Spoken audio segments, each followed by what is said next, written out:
கிறிஸ்துவில் பிரியமானவர்களே, ஆண்டவராக இயேசு கிறிஸ்துவின் நாமத்திலே உங்கள் யாவரை வாழ்த்தி ஆசீர்வதிக்கிறேன். இந்த நாளுக்கு என்று தேவன் நமக்கு அருளி இருக்கும் ஜீவ வார்த்தை சங்கீதங்களின் புஸ்தகம் 136 அதிலே 25வது வசனம். மாம்ச தேகமுள்ள யாவுக்கும் ஆகாரம் கொடுக்கிறவரை துதியுங்கள், அவர் கிருபை என்றும் உள்ளது. நம்முடைய தேவன் ஆகாரம் கொடுக்கும் தேவனாக இருக்கிறார். சங்கீதம் 104 அதிலே 27ஆம் வசனத்தை கவனிக்கும் பொழுது ஏற்ற வேளையில் ஆகாரத்தை தரும் தேவன் என்று அங்கு எழுதியிருக்கிறது. It is a day of supernatural supplies.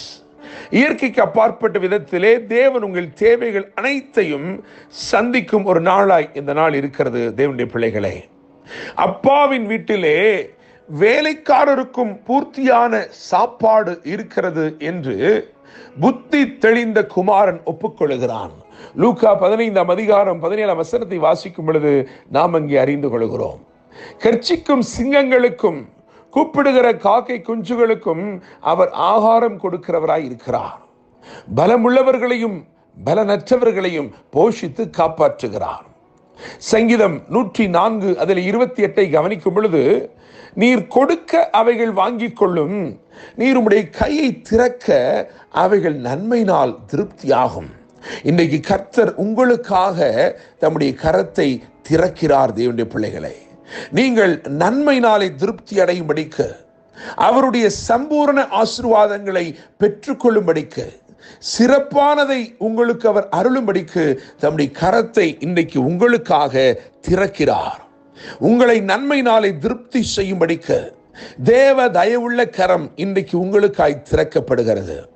என கேட்கும் தேவனுடைய பிள்ளைகளே, எலியாவுடைய வாழ்க்கையை நாம் சற்று ஆராய்ந்து பார்க்கும் பொழுது, தியானிக்கும் பொழுது, அங்கே தேவன் அவனை 3 விதமாய் போஷித்தார்.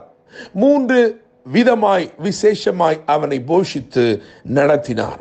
அதை குறித்து நாம் தியானித்து முடிக்கலாம் என்று நினைக்கிறேன். 1 ராஜாக்களின் புஸ்தகம் 17ஆம் அதிகாரம் அதிலே 3 முதல் 6 வரையுள்ள வசனங்களை வாசித்து பார்க்கும் பொழுது, அங்கே ஆண்டவர் சொல்லுகிறார், காகங்களை கொண்டு உன்னை போஷிப்பேன் என்று சொல்லுகிறார். இது ஆச்சரியமான ஒரு காரியம். காகங்களை கொண்டு போஷிக்கும் ஒரு அனுபவம். கேரித் ஆற்றங்கரையிலே கர்த்தருடைய வாக்கின்படி அவன் ஒளித்து கொண்டிருக்கிறான். அவன் இருந்தது யாருக்குமே தெரியாது. ஆனால் இந்த காகங்கள் அவனை தேடி காலையிலும் வந்தது, மாலையிலும் வந்தது. அவைகள் அப்பமும் இறைச்சியும் கொண்டு வந்தது என்று எழுதியிருக்கிறது. நீங்கள் கவனித்து பார்க்கும் பொழுது, ஒரு காகம் அவைகளை தன் கால்களை கொண்டு சுமந்து வர முடியாது.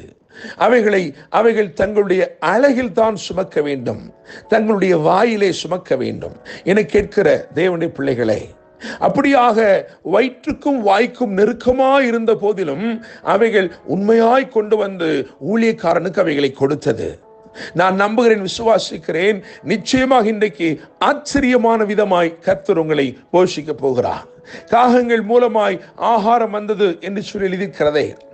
இனம் தெரியாத, அடையாளம் தெரியாத, ஒருவேளை தேவன் ஒரு புறாவை அனுப்பியிருப்பார் என்று சொன்னால் அதற்குள்ள அடையாளங்களை அவன் குறித்து வைத்துக் கொண்டு அந்த புறாவுக்காய் அவன் காத்திருக்கலாம். அது வெள்ளை புறாவா இருந்தது, அதற்காய் காத்திருக்கிறேன் சரி. ஆனால் காகங்கள் எல்லாமே ஒரே போல இருக்கும். ஆனால் அவைகளை கொண்டு கர்த்தர் கூட்டமான காகங்களை கொண்டு தேவன் அவனுக்கு போஜனத்தை அருளினார். இரண்டாவதாக 1 ராஜாக்களின் புஸ்தகம் 17ஆம் அதிகாரம் 9ஆம் வசனம் மற்றும் 13 முதல் 15 வரையுள்ள வசனங்களை வாசிக்கும் பொழுது, அங்கே சாக கடந்த அல்லது ஒரு முடிவை நோக்கி பிரயாணித்துக் கொண்டிருந்த விதவை கொண்டு தேவன் அவனுக்கு அற்புதமான உணவளித்தார். என கேட்கும் தேவனுடைய பிள்ளைகளே, எடுக்க வந்து கொண்டே இருக்கும்படிக்கு தேவன் ஒரு அற்புதத்தை செய்தார். முதலாவது நிலையில் நாம் பார்க்கும் பொழுது, காகங்களை கொண்டு கர்த்தர் அவனை போஷித்தார் என்று சொல்லும் பொழுது, என்னுடைய தேவன் அல்லது நம்முடைய தேவன் கைவிடாத தேவன் என்று சொல்லும்படி விரும்புகிறேன். அவர் கைவிடாத தேவன். அவர் கேரித் ஆற்றங்கரையிலே நீங்கள் ஒளித்துக் கொண்டிருந்தாலும், நீங்கள் இருக்கிறது யாருக்குமே தெரியவில்லை என்றாலும், அவர் உங்களை கைவிடாத தேவன். You might be in a place where it is totally unreachable, it is totally remote, but this God, the God whom we serve, will never leave you, he will never forsake you. அவர் உன்னை நிச்சயமாய் கைவிடாத தேவன். இரண்டாவதாக நாம் இங்கே தியானிக்கிறோம், அற்புதத்தை கொண்டு போஷிக்கிறார். அற்புதமாய் இருக்கிறது. அற்புதமா இருக்கிறது. காரணம், இந்த பாத்திரத்தை வெறுமையாக்கி பரலோகத்தை திறக்கிறார். தேவ ஞானம் அது. அவள் தன் பானையை திறந்தாள், அவரோ பரலோகத்தை திறந்தார், நன்மை நாளை திருப்தி செய்யும்படிக்கு. என கேட்கிற தேவனுடைய பிள்ளைகளே, இந்த இரண்டாவது இடத்திலே நான் காப்பாற்றும் தேவன் என்று சொல்ல விரும்புகிறேன். ஒரு குடும்பம் இருக்கிறது, அது மரணத்தை நோக்கி பிரயாணிக்கிறது. அங்கே தேவன் தம்முடைய தீர்க்கதரிசி அனுப்பி ஒரு அற்புதத்தை செய்கிறார். அது நிமித்தமாய் அவர்கள் காப்பாற்றப்படுகிறார்கள். தேவன் கைவிடாத தேவன், தேவன் காப்பாற்றுகிற தேவன். மூன்றாவதாக 1 ராஜாக்களின் புஸ்தகம் 19ஆம் அதிகாரம் 5, 6 ஆகிய வசனங்களை கவனிக்கும் பொழுது அங்கே தேவ தூதனை கொண்டு போஷிக்கிறார். தேவதூதனை கொண்டு போஷிக்கிறார். என்னை கேட்கிற தேவனுடைய பிள்ளைகளே, சூறை செடியின் கீழ் சோர்ந்து போய் கிடந்து ஆண்டவரே நான் சாக வேண்டும் என்று கோருகிறான், என்னை எடுத்துக்கொள்ளும் என்று மன்றாடுகிறான். அப்படிப்பட்ட அந்த சூழ்நிலையிலே அவனை தேடி தேவன் தம்முடைய தூதனை அனுப்புகிறார். என்னை கேட்கிற தேவனுடைய பிள்ளைகளே, முதலாவது கைவிடாத தேவன், இரண்டாவது காப்பாற்றுகிற தேவன், மூன்றாவது கரிசனையுள்ள தேவன்.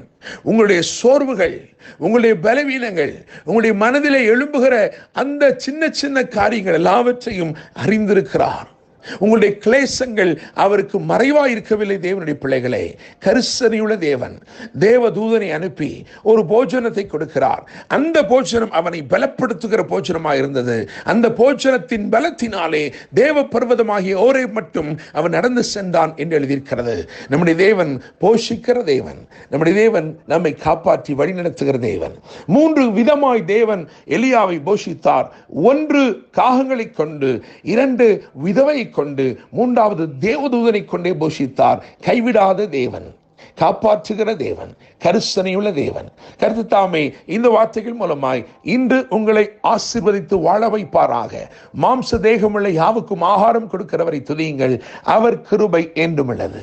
என்றும் அன்புடன் pastor Daniel Moses. God bless you.